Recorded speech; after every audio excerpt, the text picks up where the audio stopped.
അടുത്ത കാലത്ത് കേരളത്തിലെ കോൺഗ്രസ് നേതൃത്വമെടുത്ത ഏറ്റവും ശക്തമായ തീരുമാനങ്ങളിലൊന്നായിരുന്നു പാലക്കാടിൻ്റെ ജനപ്രതിനിധിയായ ശ്രീ ഷാഫി പറമ്പിലിനെ വടകരയുടെ മണ്ണിലേക്ക് നിയോഗിച്ചത്. മലബാറിൽ CPMൻ്റെ കോട്ട കൊത്തളങ്ങളായിട്ടുള്ള നിയമസഭാ നിയോജക മണ്ഡലങ്ങളടക്കം അടങ്ങുന്ന വടകര പാർലമെൻറ്റ് മണ്ഡലത്തിലെ MP ആയി തിരഞ്ഞെടുക്കപ്പെട്ട ഷാഫി പറമ്പിൽ വടകരയിൽ മാത്രമല്ല മലബാറിൻ്റെ മൊത്തം പ്രദേശങ്ങളിലും അലയടിക്കുന്ന ഒരു വികാരമായി കേരളത്തിലെ മുഴുവൻ ജനങ്ങളും നെഞ്ചിലേറ്റുന്ന ഒരു ജനനായകനായി മാറുന്ന കാഴ്ചയാണ് നമ്മൾ കണ്ടുകൊണ്ടിരിക്കുന്നത്. വടകരയുടെ ജനപ്രതിനിധിയായി തിരഞ്ഞെടുക്കപ്പെട്ട ഷാഫി പറമ്പിലിൻ്റെ പ്രവർത്തനങ്ങൾ മലബാറിലെ CPMൻ്റെ പ്രതീക്ഷകൾക്ക് അസ്തമയം സൃഷ്ടിക്കുന്ന കാഴ്ചകളാണ് ഇപ്പോൾ കണ്ടുകൊണ്ടിരിക്കുന്നത്. CPMൻ്റെ തന്നെ പാർട്ടി ജില്ലാ കമ്മിറ്റികളും ഏരിയ കമ്മിറ്റികളുമെല്ലാം ഷാഫി പറമ്പിലിൻ്റെ ഇത്തരത്തിലുള്ള പ്രവർത്തനങ്ങൾ വരാൻ പോകുന്ന നിയമസഭാ തെരഞ്ഞെടുപ്പിൽ CPMനും ഇടതുപക്ഷത്തിനും കനത്ത തിരിച്ചടി നൽകുമെന്നും വടകര പാർലമെൻറ്റ് മണ്ഡലത്തിൽ ഉൾപ്പെടുന്ന നിയമസഭാ നിയോജക മണ്ഡലങ്ങളായ നാദാപുരവും പേരാമ്പ്രയും കുറ്റിയാടിയുമെല്ലാം CPMൻ്റെ കയ്യിൽ നിന്നും ഇടതുപക്ഷത്തിൻ്റെ കയ്യിൽ നിന്നും കുത്തൊഴുകിപ്പോകുമെന്നും UDF തരംഗം വടകര പാർലമെൻറ്റ് മണ്ഡലത്തിലും മലബാർ ഏരിയയിലും ആഞ്ഞടിക്കാൻ സാധ്യതയുണ്ടെന്നും കൽപ്പിക്കപ്പെടുന്നു.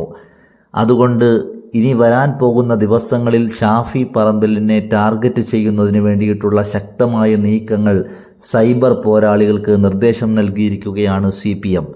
ആയതിൻ്റെ ഭാഗമായിട്ടാണ് കഴിഞ്ഞ കുറച്ചു ദിവസങ്ങളായി രാഹുൽ മാങ്കൂട്ടത്തിൽ അടക്കമുള്ള യൂത്ത് കോൺഗ്രസ് നേതാക്കൾക്കെതിരെ അതിശക്തമായ രീതിയിലുള്ള ആക്രമണങ്ങൾ CPM സൈബർ ഗുണ്ടകൾ നടത്തിക്കൊണ്ടിരിക്കുന്നത്.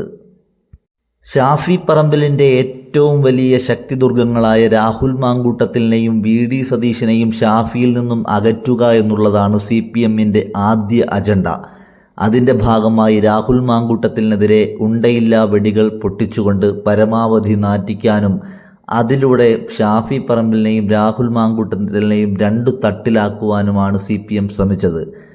അതിൻ്റെ ഭാഗമായി തന്നെ VD സതീശനെ ഷാഫി പറമ്പിലിൽ നിന്നും അകറ്റുന്നതിൻ്റെ ഭാഗമായി VD സതീശനെതിരെ വലിയ സൈബർ ആക്രമണം ഷാഫി പറമ്പിലിൻ്റെ നേതൃത്വത്തിൽ നടക്കുന്നു എന്ന് വരുത്തി തീർക്കുകയും ഇരുവരെയും രാഷ്ട്രീയത്തിൽ പരസ്പരം അകറ്റുകയും ചെയ്യുക എന്ന തന്ത്രത്തിലൂടെയാണ് CPM ഇപ്പോൾ മുന്നോട്ട് പോയിക്കൊണ്ടിരിക്കുന്നത്.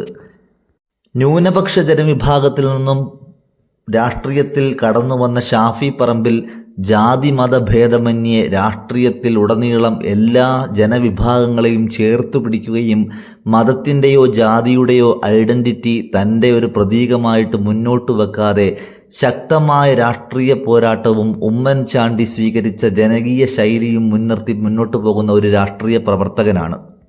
അതിലൂടെ തന്നെ സമൂഹത്തിൻ്റെ നാനാതുറയിൽപ്പെട്ട ജനങ്ങളുടെയും കക്ഷി രാഷ്ട്രീയ ഭേദമന്യേ ജാതി മതത്തിനതീതമായി അതിശക്തമായ പിന്തുണയാണ് ഷാഫി പറമ്പിലിന് ലഭിച്ചുകൊണ്ടിരിക്കുന്നത്. വരും ദിവസങ്ങളിൽ ഷാഫി പറമ്പിലിനെതിരെ കൂടുതൽ ശക്തമായ സൈബർ ആക്രമണങ്ങളും ഷാഫി പറമ്പിലിനെ ഏതെങ്കിലുമൊക്കെ പെണ്ണുകേസുകളിൽ കുടുക്കുവാനുള്ള പരിശ്രമങ്ങളും CPM ഇപ്പോൾ നടത്തിക്കൊണ്ടിരിക്കുന്നു എന്നാണ് നമുക്ക് അറിയാൻ സാധിക്കുന്നത്. അതിൻ്റെ ഭാഗമായി ചില സൈബർ പോരാളികളെ മാത്രമല്ല ചില ഓൺലൈൻ ചാനലുകളെയും സ്വാധീനിച്ചുകൊണ്ട് ഷാഫി പറമ്പിലിൻ്റെ പ്രതിച്ഛായ സമൂഹത്തിൽ മോശമാക്കുന്നതിന് വേണ്ടിയിട്ട് ഏതറ്റം വരെയുമുള്ള പ്രചരണ പ്രവർത്തനങ്ങൾ നടത്താനാണ് നിർദ്ദേശം നൽകിയിരിക്കുന്നത്. ഈ അടുത്ത കാലത്തായി YouTube ചാനലുകളിൽ നിരന്തരം വീഡിയോ ഇടുന്ന ചില മാന്യദേഹികൾ ഷാഫി പറമ്പിലിനെതിരെ പൈസ വാങ്ങിക്കൊണ്ട് ശക്തമായ ആരോപണങ്ങളാണ് ഉന്നയിക്കുന്നത്. അദ്ദേഹത്തെ ലൈംഗിക അപവാദങ്ങളിൽ ഉൾപ്പെടുത്തുവാനുള്ള പരിശ്രമങ്ങൾ CPM ഇതിനു മുമ്പ് പലതവണ നടത്തിയിട്ടുണ്ടെങ്കിലും അതിലൊന്നും കുടുങ്ങാതിരുന്ന ഷാഫി പറമ്പിലിനെ പിന്നിൽ നിന്നും കുത്തുക എന്ന CPM തന്ത്രമാണ് ഇപ്പോൾ ഉപയോഗിച്ചുകൊണ്ടിരിക്കുന്നത്. ഇതിനെപ്പറ്റി നിങ്ങളുടെ വിലയേറിയ അഭിപ്രായം എന്താണെന്ന് എഴുതുകയും അതോടൊപ്പം ഈ ചാനൽ ഒന്ന് സബ്സ്ക്രൈബ് ചെയ്യുകയും ചെയ്യണമെന്ന് അഭ്യർത്ഥിക്കുന്നു. താങ്ക്